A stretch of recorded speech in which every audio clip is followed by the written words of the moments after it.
Left of the box.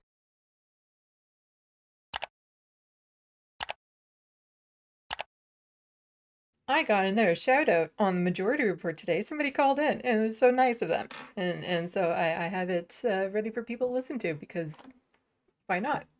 Calling from 587 area code. Who's this? Where are you calling from? Hi. Hi. Hi, it's Angela from Alberta, and I'll try to be quick because Who is it? Can you hear me? Yeah, who is it? It's Angela from Alberta. Angela from Alberta. What's on your mind? Sorry for all the multiple Canadian calls. I'm just going to try to be quick. There has been a lot of Canadian calls into the Majority Report as of late. I swear I have had nothing to do with it. It's just a lot of Canadians, I think, watch the Majority Report just given the IM names of the people who IM the show and the people who call in. I think they have a very large Canadian audience. Something Sam is probably not aware of, but it's something you should at least think about next time. He was on that, oh gosh, what was it? The other network, they were licensed out to them, well, Peacock. They were on the Peacock network. And they were saying, the ratings weren't that good there. And so that's why they didn't continue it after the year and stuff. And I don't know if it was just me or if he doesn't know, but I tried to watch the Peacock shows. However, I did not have access because I was in Canada. They weren't allowing Canadians to watch it, at least not here, saying that people in my area were blocked. And I don't think it was just Southwestern Ontario. I think it was Canadians in general couldn't watch the Peacock show. And I think that probably really hurt his numbers. Like if he were to lose his Canadian audience, I think they'd be feeling it. Okay. Yeah, just for the caller, was it last week or the week before? There are so many independent Canadian sources for progressive news. Harbinger Media, for example. There are a lot of magazines and stuff online that I look through. The Breach is one that is newer and really good. Ricochet, Canadian Dimensions. Like there are actually a lot of really good magazine type shows. There's podcasts out there if you know what you're looking for, specific to different causes within Canada. Like there is a wide array of Canadian podcasts and information. However, everything I've seen, there's nothing quite like the Majority Report up here. Is great. The reason I think, and of course, Sandy from Left of the Box, if you haven't subscribed to her, please do so. And thank you, Angela from Alberta. I really appreciate that. Shout out if you're watching right now. The reason I think a lot of Canadians listen to your show, and I actually did listen to your show back when Air America started because of Janine.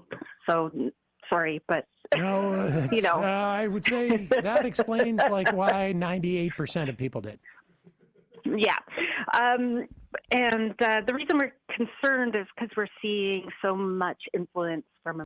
Looks like we have Angela in the chat right now. Hello, welcome to the Sandbox. Welcome to Left of the Box. Really appreciate you calling into the Majority Report and shouting me out.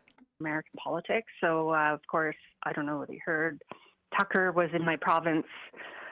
Tucker Carlson with Jordan Peterson, who is actually from my province, and Conrad Black, along with promoting our newish premier, Daniel Smith, who's very influenced by a group called Take Back Alberta, who is it's very Bannon-esque, as I call them, like influenced highly by MAGA. Daniel Smith, our premier, talks about how much he loves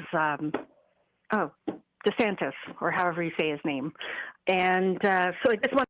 I can't find the clips or the articles about it, but I do know at time Danielle Smith has also referred to like the Founding Fathers or the First Amendment here in Canada without quite realizing it's not the same up here. We don't have Founding Fathers. We don't have the First Amendment up here in Canada. That's the different countries thing going on there.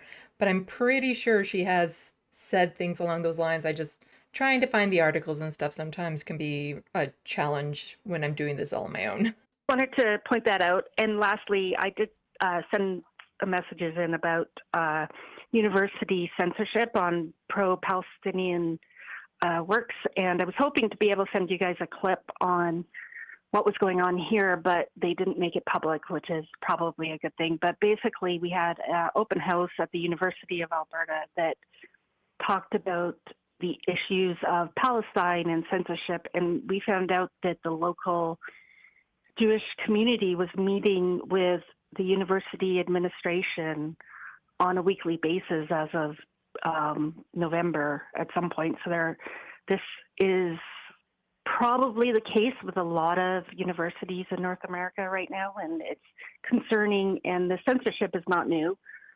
We've seen this go on for a long time, especially a few years ago before. So I don't know what's happening now, but we had just our university elections, and fortunately, the Palestinian student group is now looking to get recognition, but they didn't before. Great.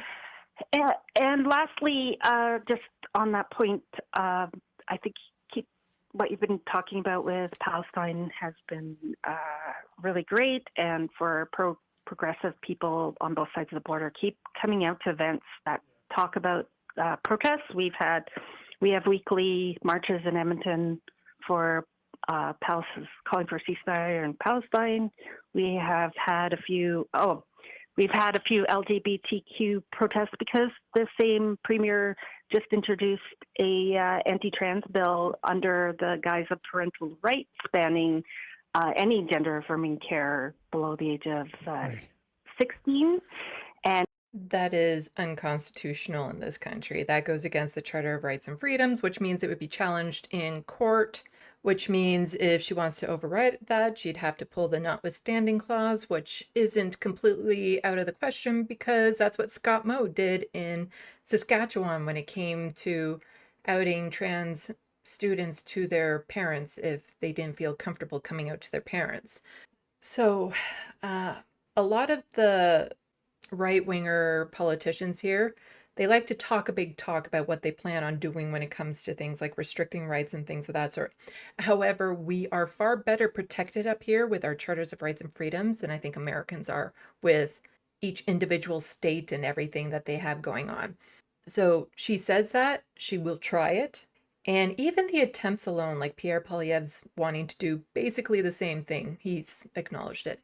The attempts on their own will do so much damage, even if they don't happen, to just add towards the culture war aspect of it, to add towards the environment that trans folks and queer folks have to live in. It just adds so much fuel to the fire of hatred here.